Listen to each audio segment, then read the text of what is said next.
Pleasure to meet you. My name is Alice. I'd love to tell you all about my childhood adventures in Wonderland, but first, a word of advice. If you ever see a white rabbit holding a pocket watch and worrying that it's going to be late, don't follow it. Or do. You'll have quite an interesting adventure. But the problem is, none of it will make any sense. And when you finally get back, you won't make sense anymore either.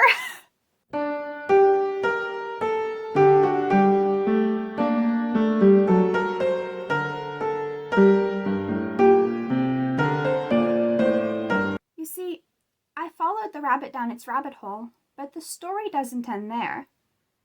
After the rabbit hole came the tiny little door, and I was too big to fit in, until I found the bottle that said, "Drink me." Don't ever drink random things that say "drink me." It's never a good idea. But I did. And after I had grown and shrank more times than I care to think about, there I was, in a world where nothing made any sense. Have you ever gone on a walk in the woods, and you encountered a caterpillar with a smoking addiction on a mushroom that could make you bigger or smaller depending on which side of it you ate from? Have you ever met a duchess with a talking cat, and the cat just disappeared? Not ran away, mind you, but disappeared into thin air as soon as it was done talking to you. Have you ever gone to a tea party with a strange assortment of people, most of whom weren't people at all, but yet more talking animals? I didn't think so. That's the sort of adventure one can only have in Wonderland. After I left the tea party, that's when I met her. The Queen of Hearts, and a whole royal guard made up of playing cards. Can you imagine? The Queen liked to play croquet. And then, when we were done playing croquet, she started sentencing people to death left and right. "Off with their heads," she would say. But she couldn't have the Cheshire Cat beheaded.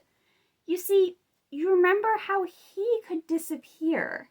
Well, he showed up with nothing but a head. You can see why, when I returned to England, they thought I had lost my mind. And maybe I did. Or maybe it was just a dream, the way that my sister said when she found me lying there beside the rabbit hole, babbling about queens and tea parties. But I don't believe that. It was far too vivid to be a dream. And I know none of it makes any sense, but you see, I was there, and it makes perfect sense to me. So, next time you see a white rabbit, and you hear it saying that it's going to be late, leave it alone. Or don't. I think the world could use a little more nonsense in it.